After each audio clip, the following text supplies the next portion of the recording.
случае заражения коронавирусной инфекцией жители России смогут вызывать скорую помощь по единому телефонному номеру 122. Он позволит централизовать звонки в колл-центрах субъектов, организовать оперативную маршрутизацию заразившихся в поликлинике, станции скорой помощи или другие службы. Репортаж Дианы Дударовой.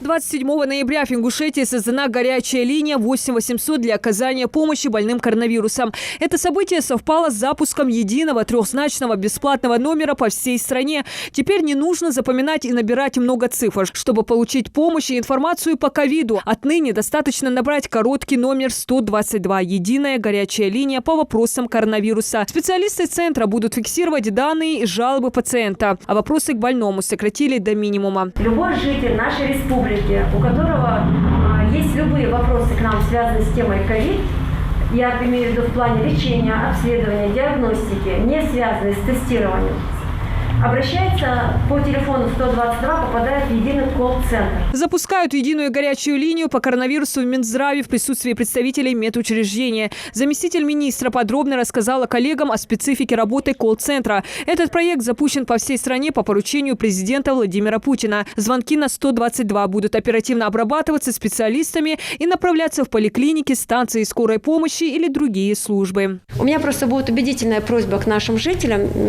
Почему делаем акцент, что это горячая линия для пациентов, для больных. На вопросы, связанные с сдачей ПЦР-анализов, связанные с направлением на КТ-исследования, вы можете обратиться по номерам, которые размещены на сайтах, информационных ресурсах медицинских организаций. На эти вопросы вам ответит просто регистратор. Почему делаем на этом акцент? Мы просим убедительно не загружать линию 8800. Всего в регионе открыт 31 ковидный центр. Собравшимся напоминают, телефоны ковид-бригад амбулатории, в свою очередь, должны работать строго с 8 утра до 20 часов, включая выходные и праздничные дни. Чтобы ваши врачи всегда были на связи, чтобы ни один звонок не прошел мимо, чтобы ни один человек не смог пожаловаться, что он не дозвонился и не получил от нас профессиональную помощь. Работа колл-центра позволит значительно уменьшить время ожидания на линии. Также в рамках встречи медикам сообщают приятные новости. С завтрашнего дня ковидных больных, находящихся на амбулаторном лечении, обеспечат необходимыми лекарствами. Для пациентов станут доступны коагулянты, противовирусные, кроворазжижающие препараты. Эти препараты будут выдаваться строго пациентам, которые у нас находятся на амбулаторном лечении. Не те, кто где-то заболел и где-то знакомый посоветовал ему, что надо получить данный препарат. Нет.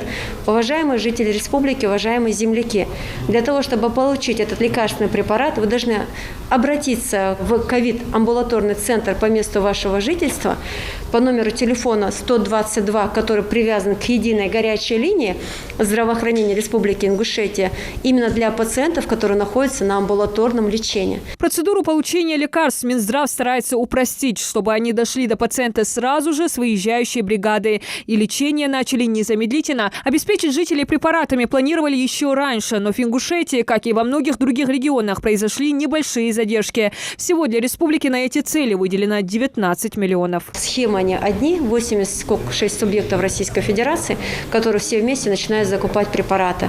Небольшие задержки, конечно, были в плане того, что где-то чего-то не хватало, но они были в оперативном порядке, посредством Минпромторга разрешены.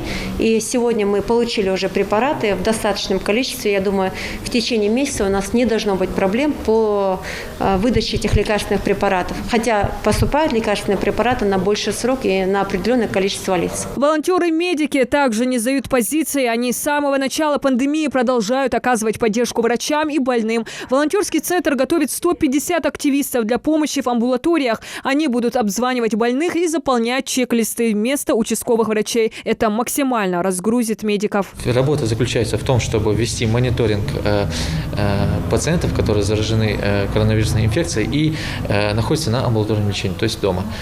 Волонтеры обзванивают пациентов, узнают об их состоянии. Если их настораживает что-то, либо поступают жалобы от самих пациентов, они передают их непосредственно врачу, закрепленному за этим участком. Прежде чем завершить совещание, медики сами попробовали дозвониться до колл-центра. Правда, попытки не увенчались успехом.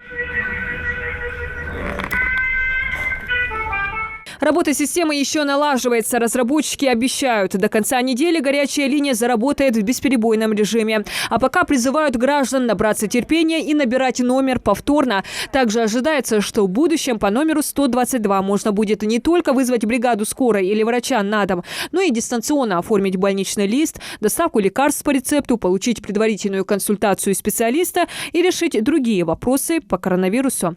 Диана Дударова, Магомед Дидигов. Новости 24.